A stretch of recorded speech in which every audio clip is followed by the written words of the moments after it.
This video, we're going to go through how to set up triggers based on your appointments. So when someone actually books something on the calendar, that the relevant triggers are also applied. So let's have a look at this. We're going to assume for this demo, we've got a calendar set up and we have some automation sequences created, right? So in my settings, I do have a calendar. So if I have a look at calendars, I have this tutorial calendar. I've set this up as I want in my settings here.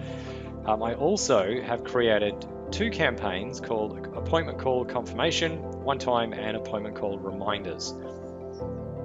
So I also have a opportunity pipeline, which is just my tutorial pipeline just here, right? So what we're going to do is we're going to go into triggers here and create a new trigger, which is going to be called tutorial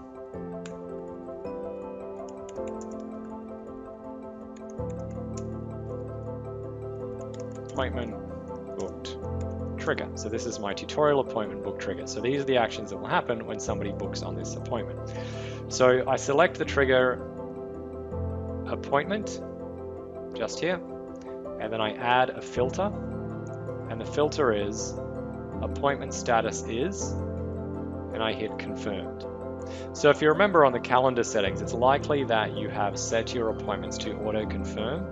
If you haven't, then this assumes that the trigger won't fire unless you do confirm this. But it's likely we're using auto confirm, and this means that as soon as an appointment is booked, then this trigger will fire.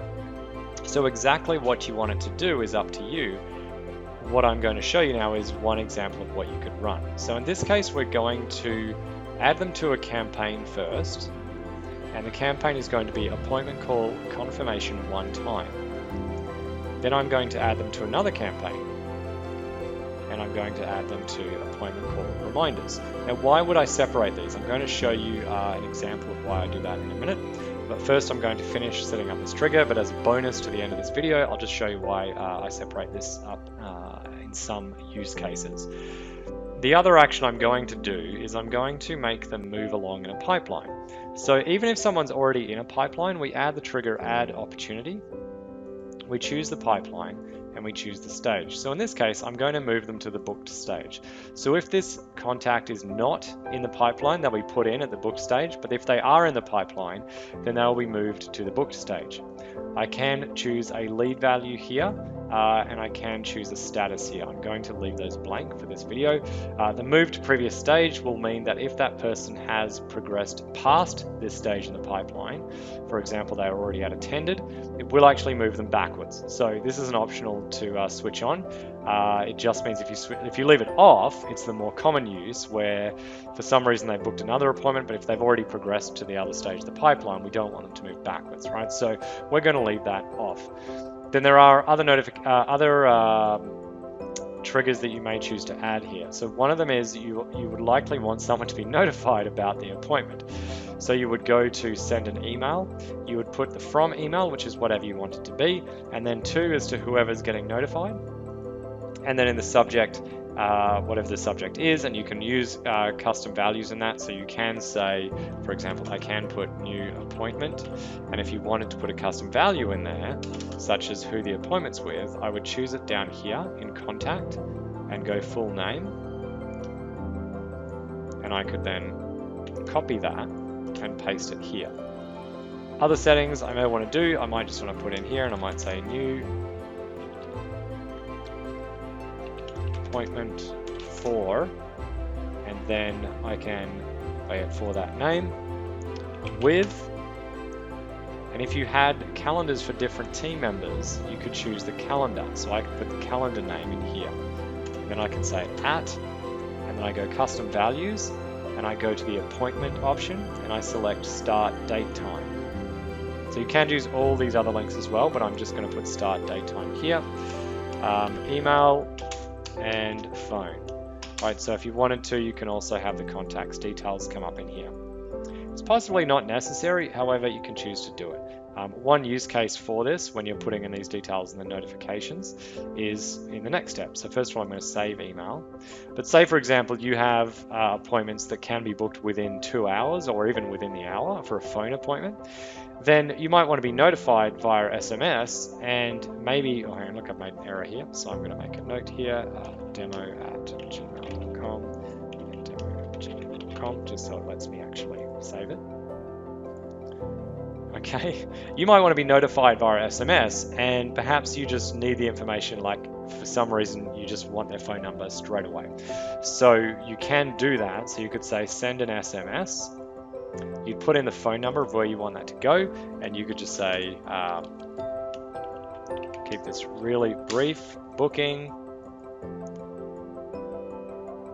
start date time with contact full name on contact phone number. Right, so literally this person, whoever gets this SMS, would just get booking, and it would put in the date and the time with the name of the person who booked it, and it would also put their phone number on there. So that's another option you can do. I'm not going to save that because I'm not going to put a random number in, so I'm just going to delete that. Now, the other one that you may choose to use with this is to actually pull them out of other campaigns. This is a common one with appointments being booked. So if, for example, you've got a nurturing sequence with someone encouraging them to make a booking, well, once they make the booking, you might not want them to be in that sequence anymore.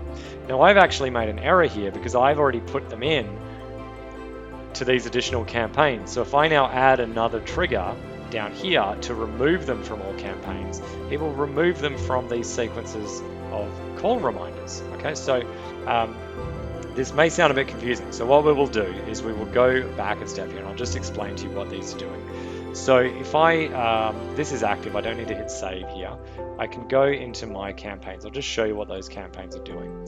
So the call confirmation one time simply sets all set, you're booked in with name for the appointment time. If anything changes, just let me know. Now, the reason I have this set separately is I may choose to have this to not allow multiple. And what it means is if I reschedule someone, they don't get the identical message, I could just manually send them something that might make more sense. Right, and then I have another campaign here, which is my appointment call reminders, which says that 24 hours before the appointment, they will get a reminder. 2 hours before, they get another reminder, and 10 minutes before, they get a reminder. So what I'm saying is you don't want to remove them from this campaign, because if you just added them and you just remove them, they won't get any of these messages. So what we do is we make sure that we set up our trigger in the correct sequence. So we go back to our triggers here. Let's have a look at our tutorial appointment book trigger. So I'm going to remove the add to campaigns here. They can still be added to the opportunity, that's fine. But then I'm going to add an action down here to remove them from all campaigns that they're in. Now, if you've got multiple campaigns, you may choose to be a bit more precise with this and say, I'm going to remove them from the demonstration campaign sequence, if that's what, if that's what my lead nurturing sequence was. And in fact, you could do that in that order, that would be fine. But if you just want them taken out of everything, then you would just say, I'm going to remove them from all my campaigns. And then after that step is done, I'm going to add them to my one time, and I'm going to add them to my call reminders, just like that. And these will actually happen in sequence, so therefore they'll be removed from all campaigns, then they'll be added to this campaign, then they'll be added to this campaign. So that is a summary of how you may choose to use triggers with your appointment booking.